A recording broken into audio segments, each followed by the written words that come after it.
처음부터 장기 투자하려고 하신 거예요? 아니면 단기 투자하려고 하셨어요? 자금 계산은 어떻게 하신 거예요? 이 금액이 픽스였어요? 아니면 좀 더 추가 투입을 하려고 하셨어요? 제가 왜 이런 질문을 하냐면은 사실 대다수의 그 주식하시는 분들은 자기가 어떻게 해야 될지에 대한 시나리오가 없어요. 시나리오가 없고 청사진이 없습니다. 대부분은 어떻게 시작하냐면 뭐 직장 동료가 담배 피면서 야 뭐 있다더라 혹은 뭐 오랜만에 친구가 전화해서 혹은 술자리에서 뭐 이렇게 시작을 합니다. 그리고 특히 여성분들은 뉴스를 보고 많이 시작을 하시는 것 같아요. 제가 그걸 너무 잘하는 게 제가 증권사 직원이었잖아요. 그러면 시장에 올라가면 제 친척들도 전화가 와요. 그리고 진짜 투자 같은 거는 담쌓고 사는 우리 엄마도 이번에는 저보고 해야 되는 거 아니냐. 2년 전부터 이렇게 자꾸 물어보시는 거 보면, 그러니까 제가 조카가 이제 증권사 다니니까 그 연락 오는 우리 뭐 이모님들 이제 전화를 보면 이게 TV에서 증시가 막 고점을 치고 올라가고 막 이럴 때 그때 많이 옵니다. 그래서 결국은 생각 없이 시작하는 거는 다 마찬가지예요. 근데 이렇게 생각을 한번 해보세요. 돈 벌기가 쉬울 리는 없잖아요. 돈 벌기가 쉽다고 생각하진 않으셨을 거예요. 근데 아마 대부분은 시작을 어떻게 하냐면은 첫 번째는 호기심에 시작을 하는 게 굉장히 많고 두 번째는 소외감 때문에 합니다. 특히 여성분들이 이런 게 좀 있으신 것 같은데 내가 소외될까봐 어떤 내가 시대의 흐름을 따라가지 못할까봐 그리고 주식 뭐 사람들 막 주식 얘기를 하게 되면은 내가 이런 거에 대화도 못 끼는 사람인가 이런 거를 좀 많이 의식을 하시는 것 같아요.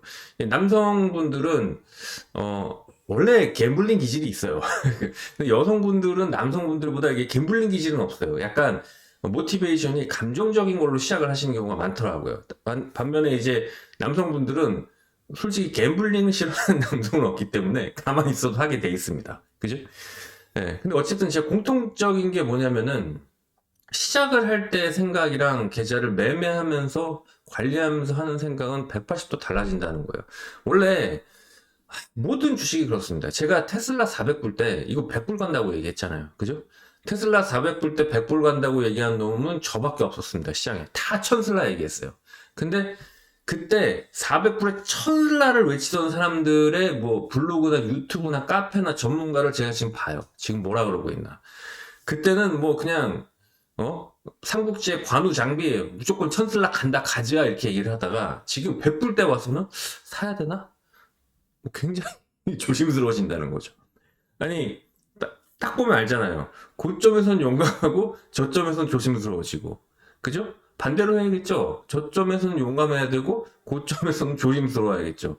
그러니까 안 된다는 거예요. 그러니까 이게 모든 돈을 버는 거는 물론 예상처럼 되지는 않지만 반드시 시나리오가 있어야 되고 현실이 좀 틀리면 그걸 수정을 해야 되는 겁니다. 그래서 계속 관리를 해나가야 되는 건데 대부분은 그렇지가 않아요. 그냥 시작을 한 거예요. 그냥 시작을 하고 하다 보니까 뭐 마이너스가 심해지고 어떻게 하다 보니까 물타기도 하고 어떻게 보니까 나는 호기심이 시작을 했는데 내 삶에 굉장히 피폐해질 정도로 이게 영향을 미치는 거예요. 그럼 어떻게 하냐?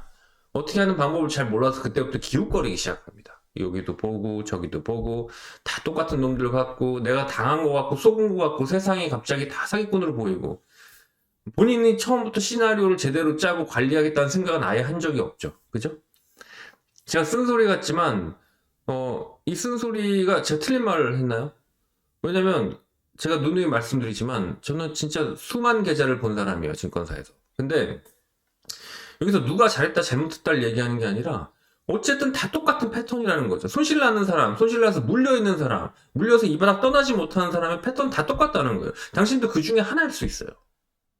그리고 이거를 고쳐야 수익 나는 패턴으로 갈 수 있는 겁니다. 그러니까 현재 상황을 화를 내지 마시고 이 상황에 대한 원인 분석을 하고 그걸 바꿔야 달라지겠죠. 그죠?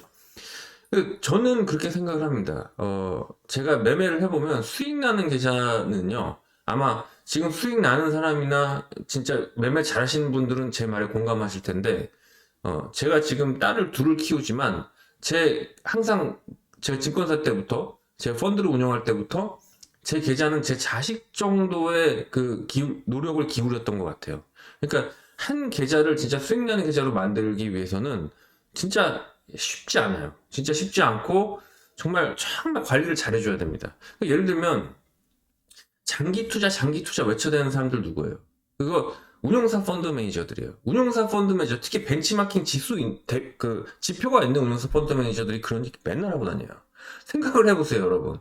벤치마킹 지표가 있으면요. 그 벤치마킹 지표 베타 계산해가지고 따라가 주면 되는 거예요. 그 벤치마킹 펀드가 빠지잖아요. 벤치마킹 지표가 빠졌으니까 빠지는 거라고 얘기하면 돼. 어차피 약관에 벤치마킹 따라간다고 돼 있어요. 아무 책임 없다니까요. 근데 심지어는 벤치마킹 지표보다도 못하는 놈들이 있어요. 근데 그런 사람들을 소위 말해서 빠는 사람들도 있습니다. 난 이해가 안 가요. 물론 베타라든지 BM이라든지 이런 것 아예 모르고 그냥 하고 있는 거겠죠. 어찌됐건 운용사나 공모펀드 매니저들은 맨날 장기 투자를 앵무새처럼 얘기를 해요. 왜? 선체 수수료가 있잖아요. 자금이 빠지면 안 되잖아. 남아있는 자금은 손실 났건 수익 났건 운영 수수료를 가져가는 겁니다. 그냥 수탁장고가 중요한 거예요. 일단 얘네들이 나가지만 않으면, 이 개미들이 빼지만 않으면 내 운영 수수료를 그냥 따박따박 매년 받는 거예요. 그래서 뭘 얘기해요? 장기 투자. 저는 얼마 전에 유튜브에서 아주 그냥 벤치마크 대비해서 개박살난 공모주 펀드의 수장이 시장이 언제 턴할지는 모르지만 결국은 좋은 펀드는 아니 벤치마크 대비해서 개작살났는데 좋은 펀드는 이렇게 얘기를 해요. 물론 자기 펀드라고는 안 했지만 그게 자기 펀드라고는 거겠죠. 그죠? 거기에 당하는 진짜 이렇게 주식시장이 희망적이에요. 아무것도 모르고 하는 사람들이 태반입니다. 제가 얘기하고 싶은 건 뭐냐면 여러분이 원하는 게 여러분 자금 무한대세요? 계속 불입이 가능해요? 여러분 소액으로 시작하셨어요? 적립식으로 계속 투자할 수 있어요? 대부분은요. 그냥 자기보다 부담되는 금액을 잘 모르고 사서 많이 물려서 괴로운 거예요. 맞잖아요. 더 늘 돈이 있다 해도 많지 않죠. 있다 해도 망설여지죠. 왜? 결과가 안 좋은데 내 실력 나도 못 믿겠는데? 안 그래도 경기 안 좋아서 빚 있는 거 지금 이자 부담 되는데 어떻게 더 넣어요, 그죠? 그래서 하고 싶은 얘기는 뭐냐면 여러분은 사실 장기 투자로 가는 게 아니었을 거예요. 대부분은. 제가 증권사에서 상담해본 100명 중에 95명은 장기 투자 성향이 아니에요. 그래도 대부분은 원하는 건 뭐냐면 절대 수익률 펀드입니다. 그러니까 매년 따박따박 벌고 싶은 거예요. 맞잖아요. 매년 따박따박 벌 사람은 그냥 물려도 되는 장기 투자처럼 하면 안 됩니다. 그거는 관리를 해줘야 돼요. 제일 중요한 건 자금 관리예요. 아무리 지수가 폭락해도 내가 주식을 조금만 사놨다면 내 주식이 아무리 빠져도 내 총 자금의 비중이 적으니까 손실나는 건 괜찮아요. 반대로 지수가 올라갈 때는 더 넣어줘야죠. 제일 중요한 거는 자금 관리예요. 종목이 아닙니다. 이거를 먼저 아셔야 돼서 계좌를 자금을 관리할 줄 알아야 됩니다. 그리고 나서 종목이에요. 그 어떤 종목이냐? 그건 그냥 베타 계산해봐도 알아요. 내가 시장에서 소외되는 종목이냐, 안 소외되는 종목이냐. 자신 없으면 인덱스만 하셔도 됩니다. 그래서 지금 많은 동학개미들이 정말 주식을 새로 시작하는 사람들이 3년 전에 굉장히 많이 늘어났고 대부분은 크게 까져 있죠. 그 미국 주식도 글쎄 뭐 한 60조, 70조가 몰려있을 거라고 제가 얼핏 기사를 본 것 같은데 그것도 반토막 이상. 지금은 뭘 해야 되냐면은 일단 공부를 하시는 게 맞고요. 그 다음에 지금이라도 늦지 않았으니까 계좌 세팅을 해야 됩니다. 그러니까 내가 어떤 식으로 갈 것이냐. 진짜 그 운용사에 장기 투자 맨날 말하는 사람들 얘기 듣고 거기에 선취 수수료 1% 떼고 있을 거냐. 1% 얼마 안 하니까 되지. 얼마 안 하니까 되지가 아니에요. 그걸 운용하는 사람들의 마인드가 문제라니까요. 그냥 BM만 추정하면 되는데 그럼 네가 해도 돼. 내가 짜줄게. 어떤 공모지 펀드든 궁금하면 나한테 다 가져와. 내가 짜줄게. 벤치마크 지표. 내가 짜드릴게. 엑셀로 만들어드릴게. 1%도 안 줘도 돼. 그러니까 왜 이런 얘기를 하냐면 1%가 큰 금액은 아니지만 문제는 운용하는 사람이 BM 추종인데 근데 그러면 작년 같은 장에서 개박살 나면은 BM인데 당연히 개박살 나지. 그러면 중요한 거는 그때 넣었다 뺐다 하는 나의 자금 관리 능력인데 그걸 누가 코치를 해주고 있냔 말이야. 아무도 안 해줬지. 그죠? 그래서 여러분들이 반드시 알아야 되는 거는 그 장기 투자가 나쁘다는 게 아니에요. 펀드를 가입하는 게 나쁘다는 게 아니라 내가 내 계좌를 어떻게 관리할 것인가, 직접 투자를 할 것인가, 간접 투자를 할 것인가, 나의 총 자산을 어떻게 매니지먼트를 할 것인가를 먼저 정하셔야 됩니다. 그리고 매년 수익 나는 내 계좌를 지향한다면 이거는 굉장히 어려운 문제예요. 여러분, 내가 솔직하게 얘기해 놓을게요. 운용사에서 절대 수익률 펀드 매니저 잘 안 맞습니다. 예. 진짜 탑급 펀드 매니저도 잘 안 맡으려고 그래요. 왜? 아니, 벤치마크 대비해서 넣었다 뺐다 하고 장기 투자로 개미 꼬시고 손익수수로 받는 게 편하니까. 절대 수익률 가가지고 왜 개박살나? 제 후배 선후배 펀드 매니저들도 절대 수익률 펀드 안 맞아요. 예. 근데 맞는 사람이 있어요. 누군지 아세요? 예. 그냥 잘리기 직전에 고참 부장들이 좀 많이 맡아요. 왜? 어차피 잘릴 거니까 성과 보수 수수료이 높아요.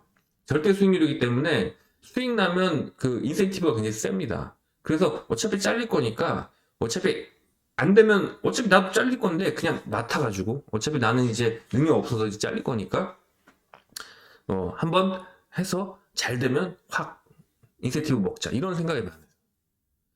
그러니까 여러분 착각하시는 게 무슨 운용, 미래에셋 자산 운용, 한국투자 신탁 운용 이런 것들은 운용사예요. 증권사는 자기 자본을 프로퍼티 트레이딩으로 고유 계정으로 돌리는 겁니다. 어쨌든 탑급 펀드 매니저로도 절대 수익률이 쉽지가 않은데 개미 투자자가 매년 수익 나는 계좌를 만들려고 하세요? 그러면 애초에 방식 자체가 틀려야 된다는 거죠. 자, 방치와 장기 투자로 버티는 건 다른 겁니다.